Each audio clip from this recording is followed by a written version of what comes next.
Okay, so let's go ahead and get started. I apologize for the delay. I was having a little bit of technical difficulties with my camera, but we'll go ahead and get started anyways. This is Michael Roper. I'm here, the corporate trainer here at Smart Buildings Academy.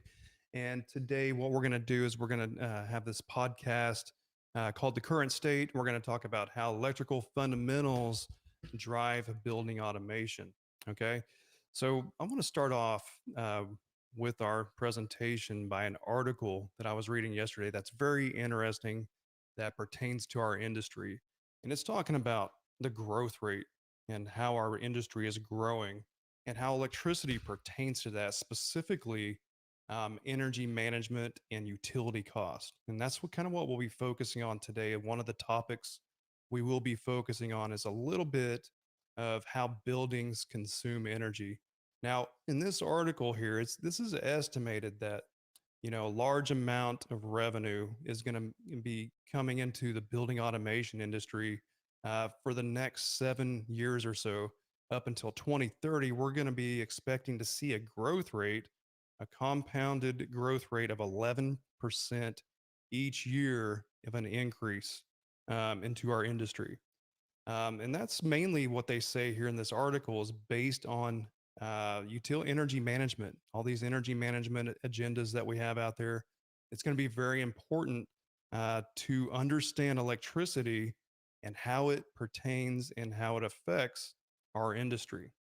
Okay. Now, as we can see here, there's also a challenge that I saw that was interesting too as well, and you can comment in the chat if you like on this as far as that goes. But it says that there's a false notion regarding high installation cost of building automation systems.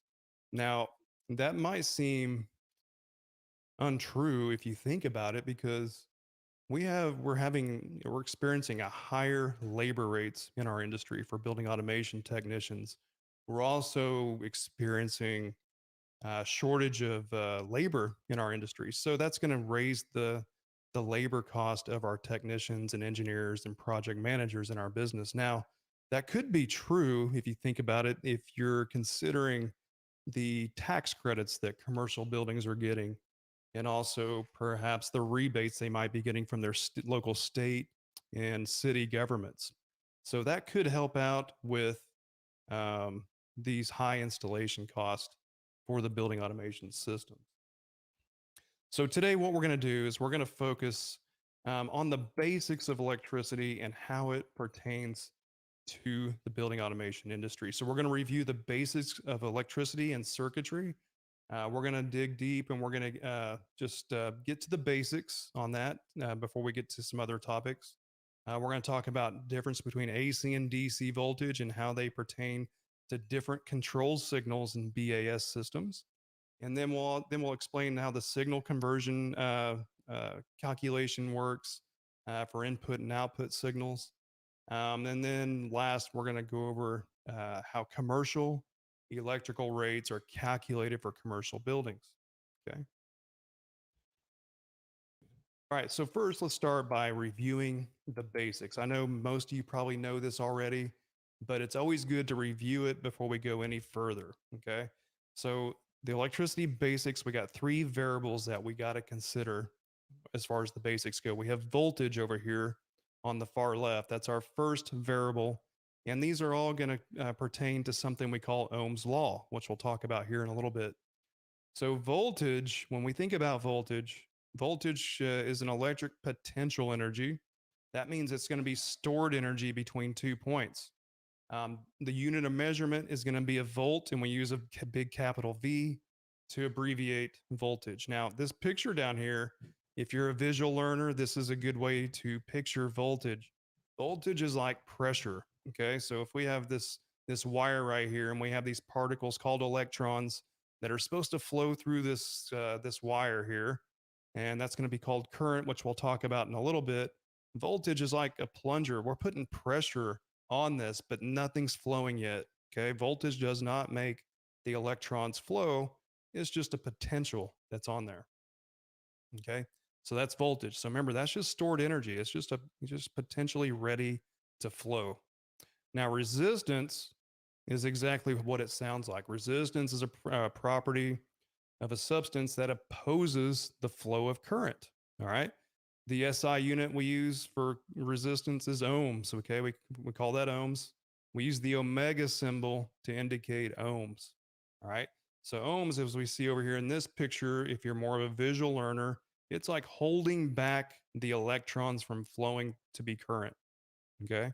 It might let a little bit of these electrons through, but it does resist the flow of electrons. Okay. Current is the actual flow of electrons through a conductor, through a wire. Okay. The SI unit we use for current is amps. Okay. Or a capital letter A. All right. And that's actually going to be what's flowing through an electrical circuit. Okay. Now, Ohm's law, we have to know these three variables in order to understand Ohm's law. Now, the scientific definition of Ohm's law is a law stating that electric current is proportional to the voltage. So as we can see in this formula down here, we have current and it's proportional to voltage. Since voltage is on the numerator, it's going to be proportional. It's equal to it. And it's inversely proportional to resistance. Okay. Since the resistance over here is on the denominator, that's inverse, okay, of voltage. All right, so that's Ohm's law.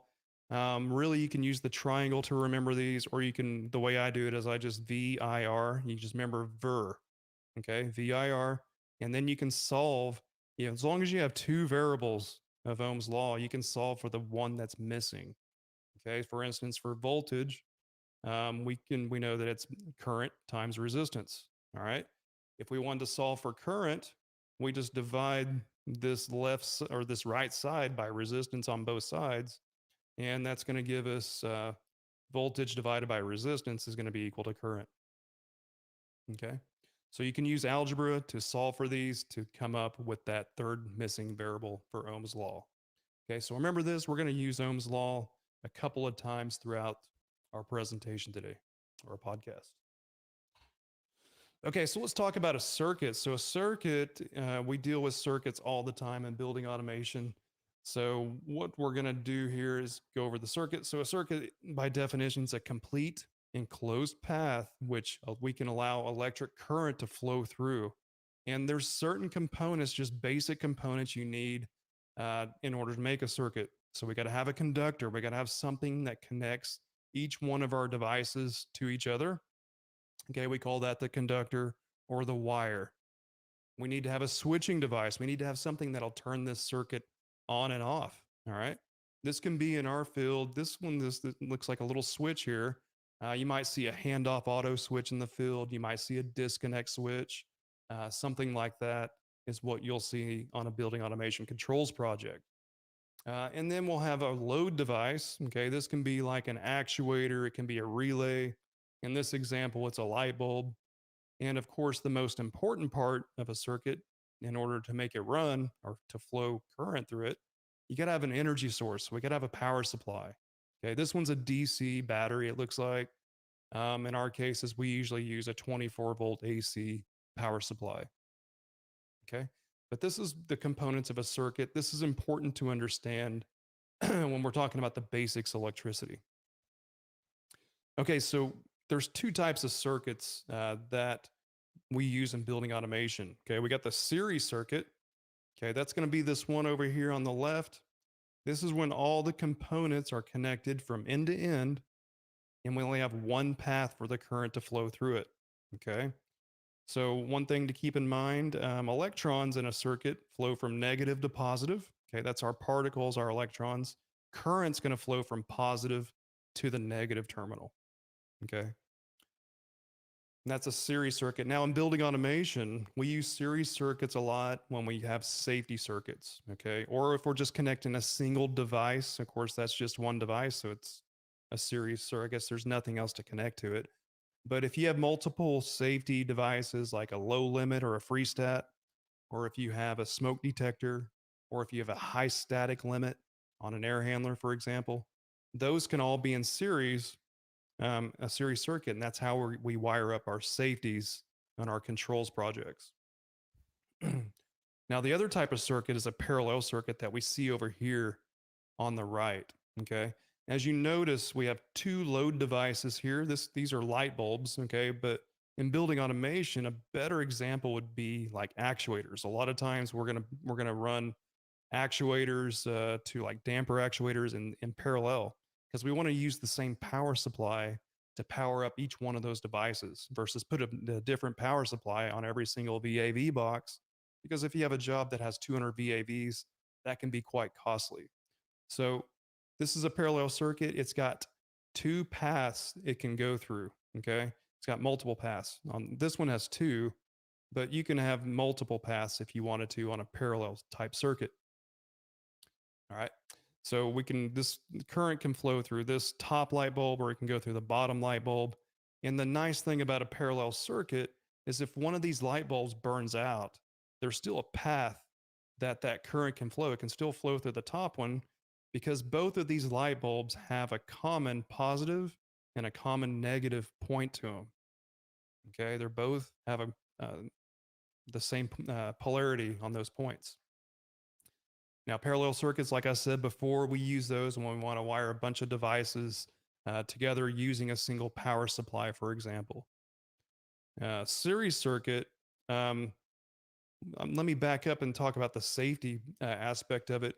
If you had multiple safeties in your series circuit, like a low limit switch, like a free stat, high static, or a smoke detector, if any of those were open in the circuit, this whole circuit would shut down because we don't want this to run anymore. If this was connected to a fan and a smoke detector and a free stat, that would turn that fan off because that's what we'd want it to do in that case for a series circuit.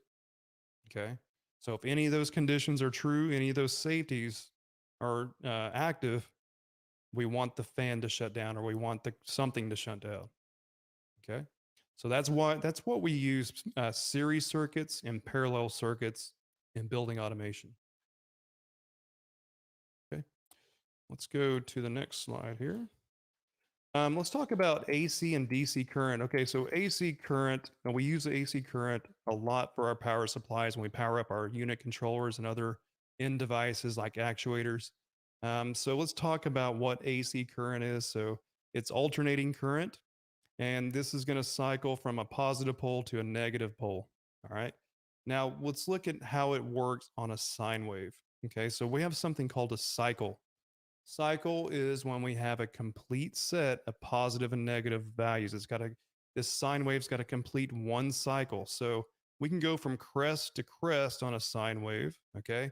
The crest just means the top part of our positive or trough to trough, which is our negative points here. So a crest would be from here. Okay. We go down to our trough and then we go back to our crest up here. That's going to be considered one cycle. Okay, so it made one cycle to go from positive, its most positive point, back to the most positive point. A period is the time it takes to make that cycle. All right, so however long it takes to make that cycle, that's called the period, and we usually use a T to indicate the period. Now, hertz is going to be the cycles per second. All right, so the period of time is going to be 1 second.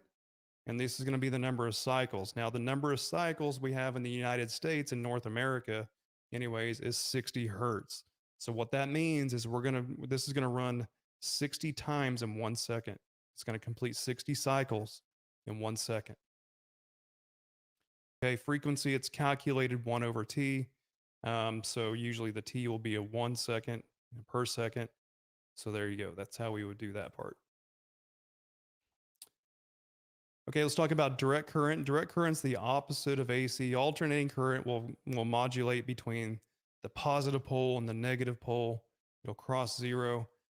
DC is one directional flow of electric current. Okay, it does not cross the zero.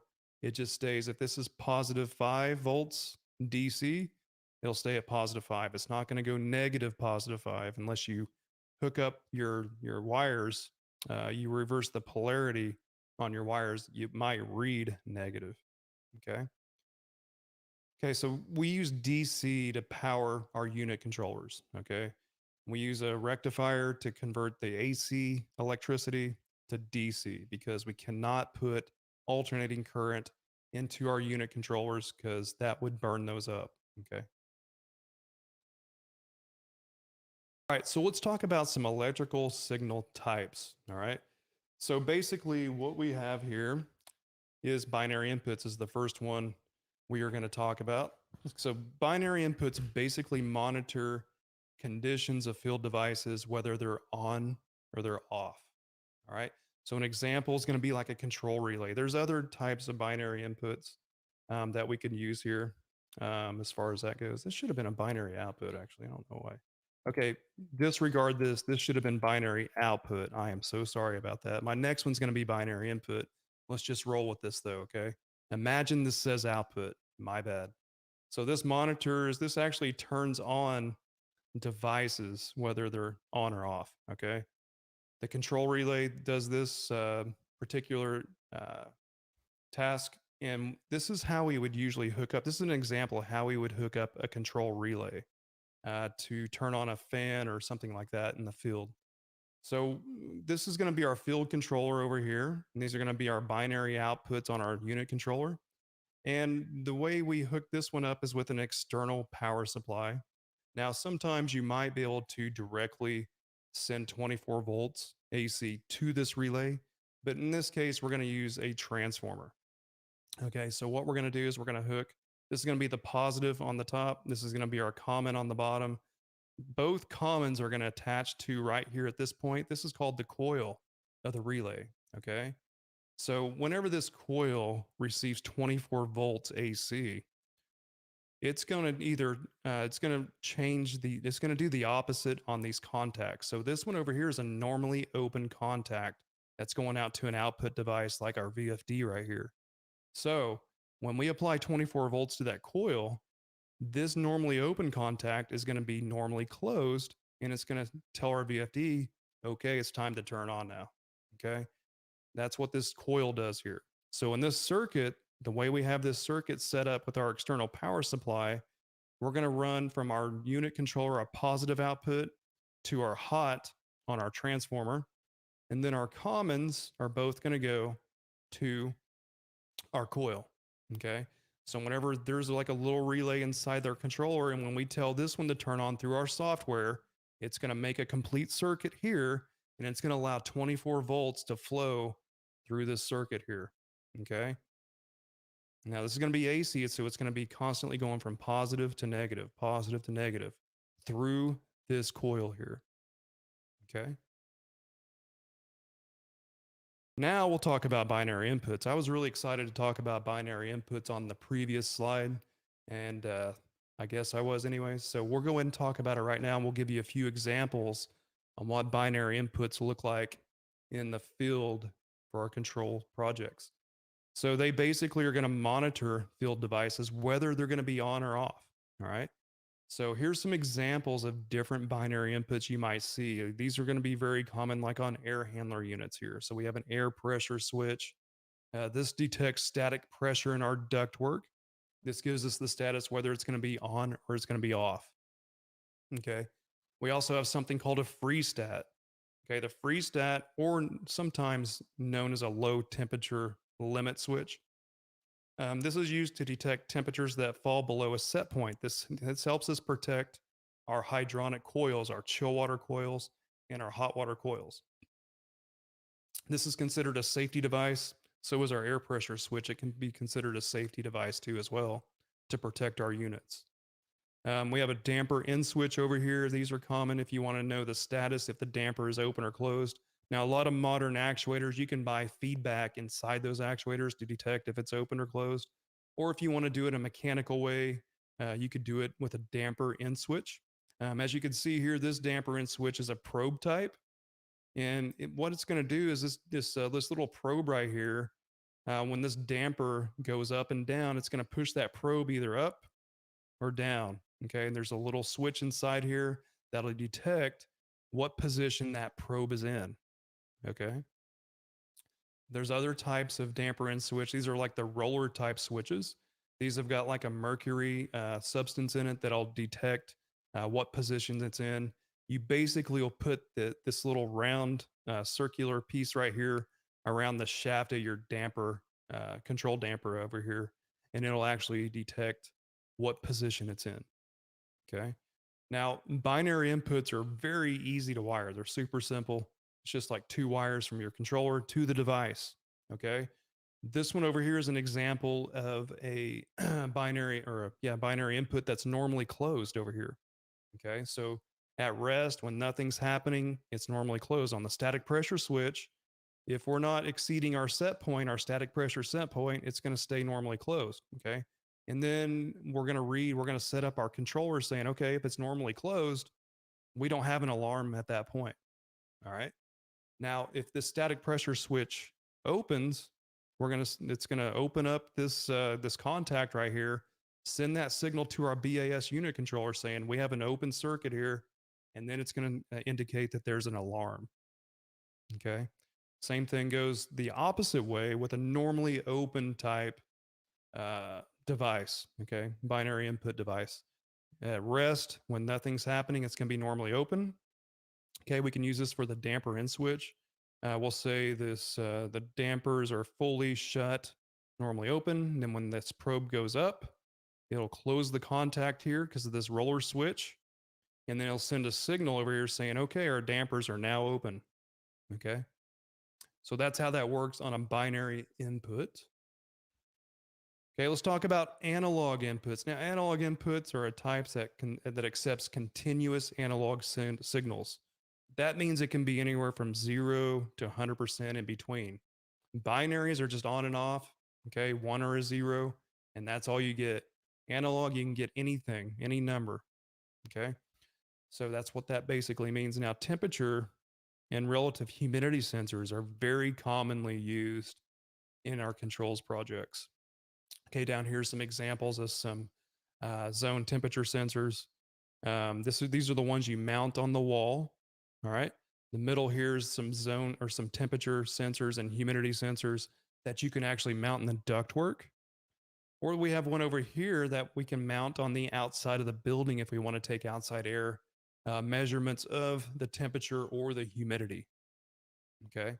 Now, there's several different ways that we can read analog inputs. Okay. The first one over here is just a resistive thermistor device. Okay. This is reading, basically, there's some components inside these sensors that will translate the current temperature in a space.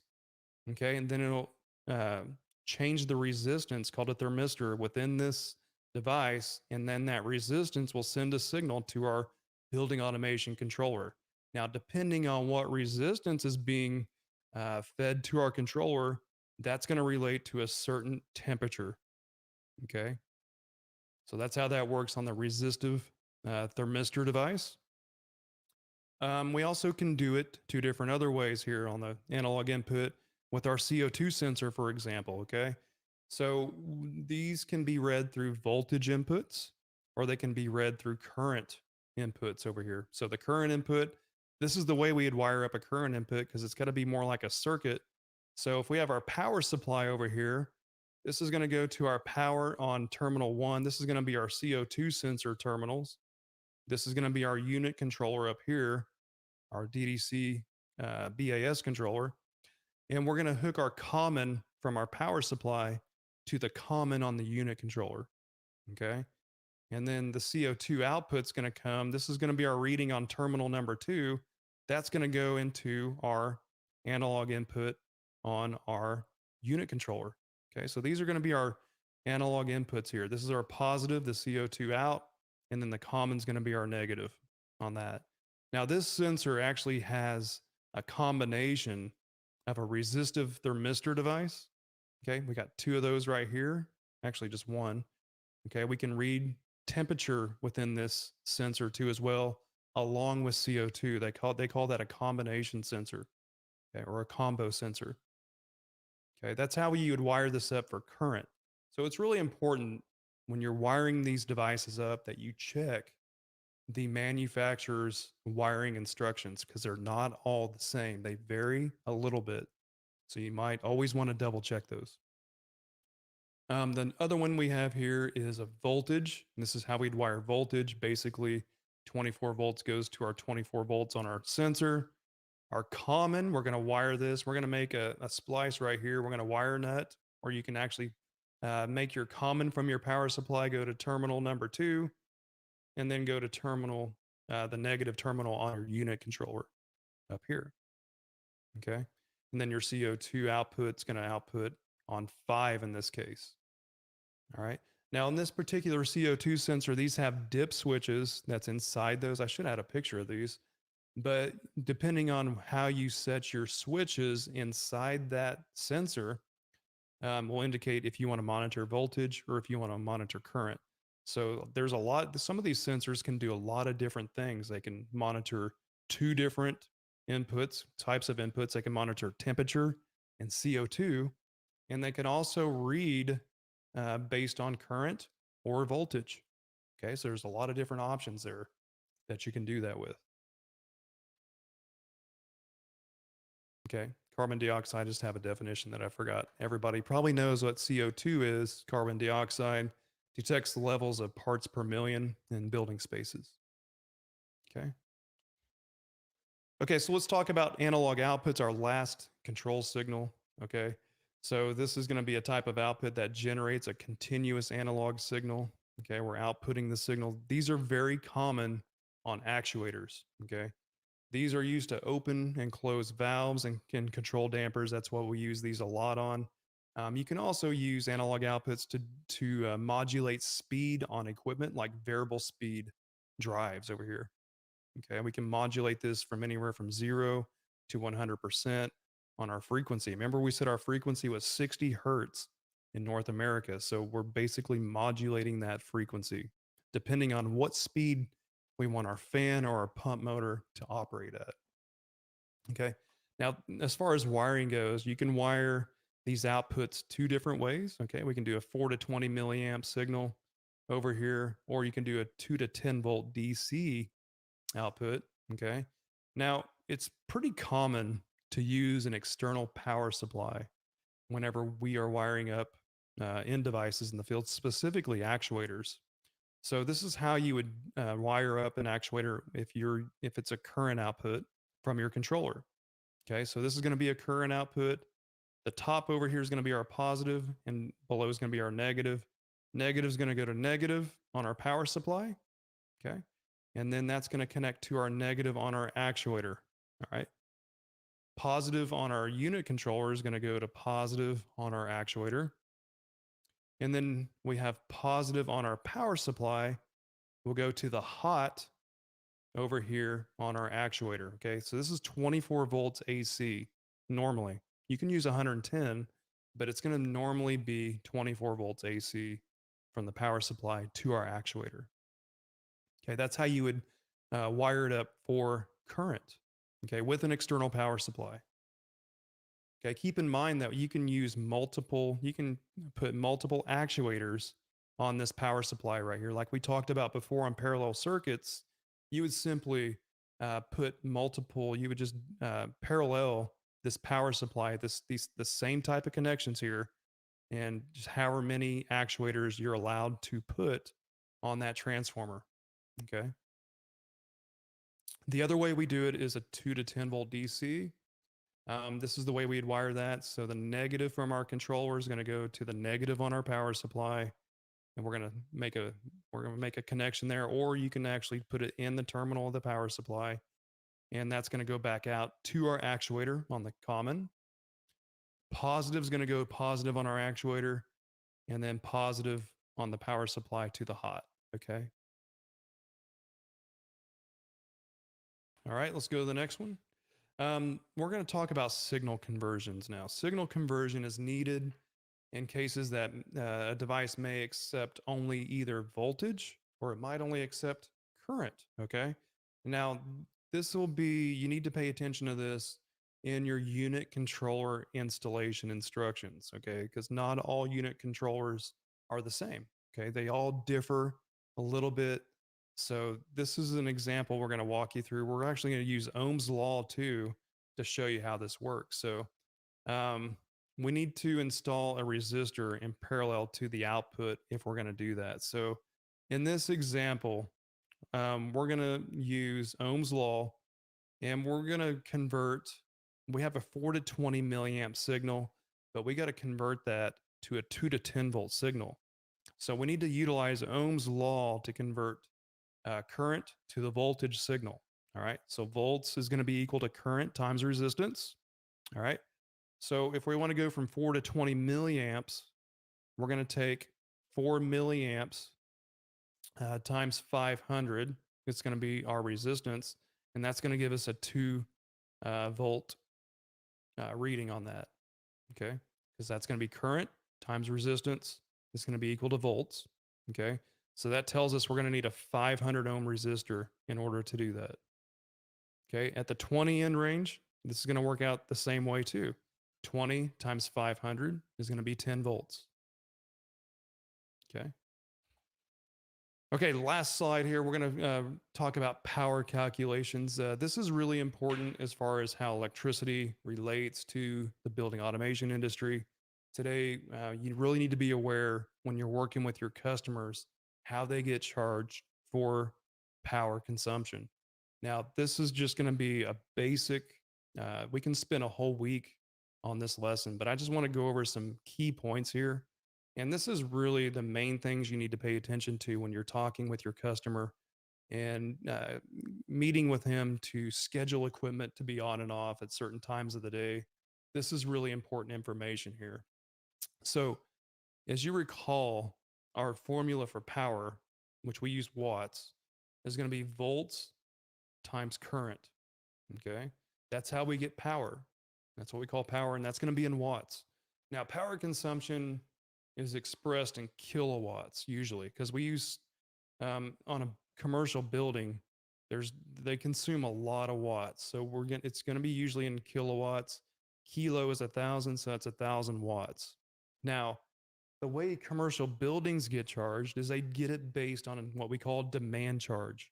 All right, this is the total building energy usage, and it's calculated by however many kilowatt hours they use.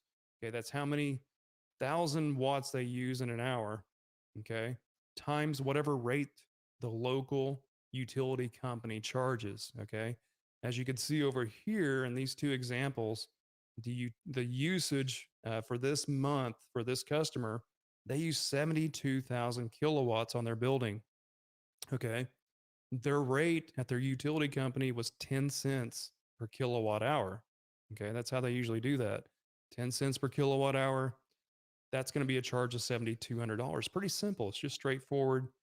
You just multiply that straight across. And that's how you get the charge. Okay.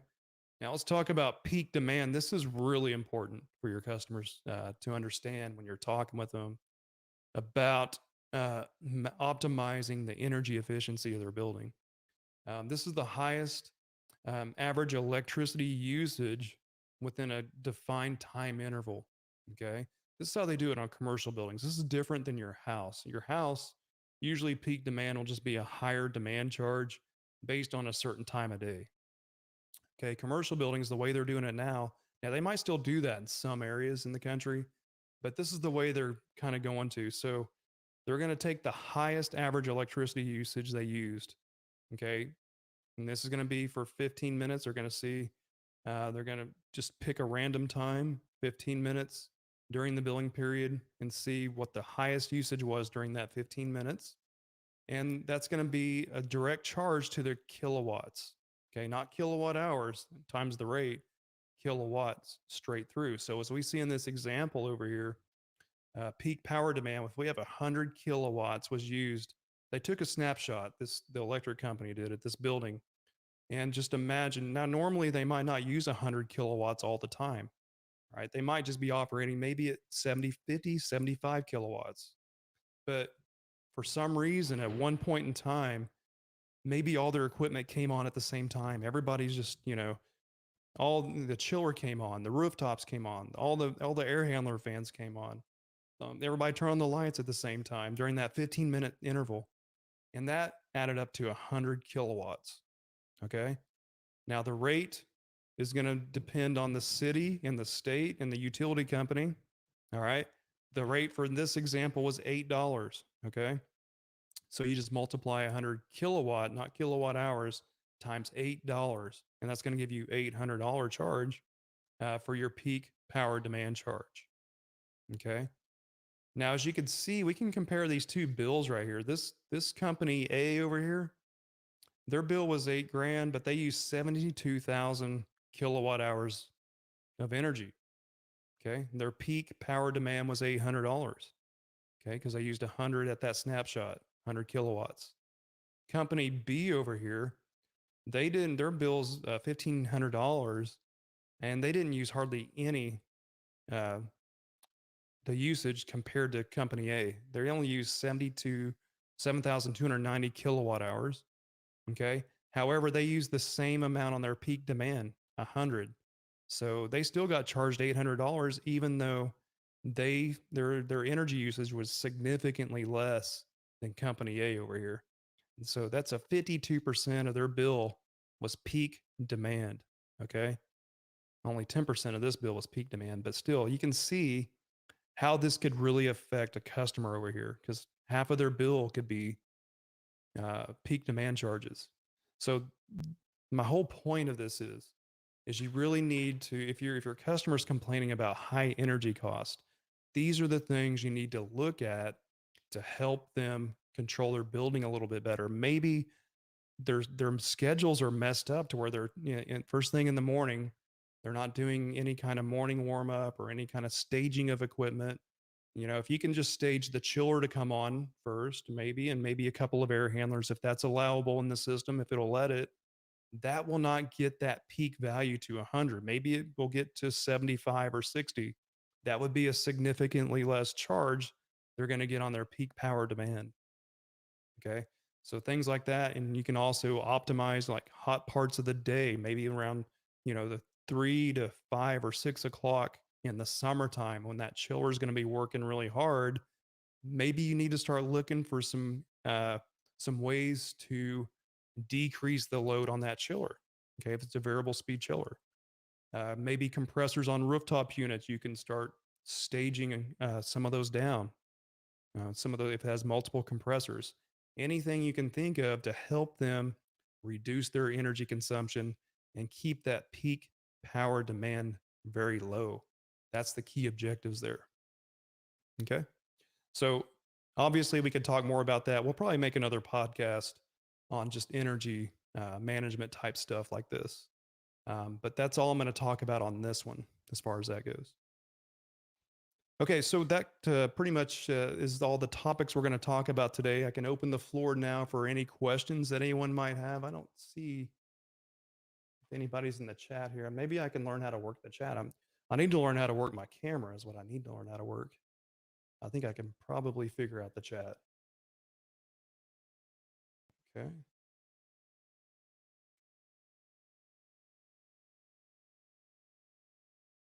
Okay, well, I don't see any questions, so I'm going to wrap this podcast up for today. Thank you very much for joining me, and we'll see you on the next podcast. Take care and have a great weekend.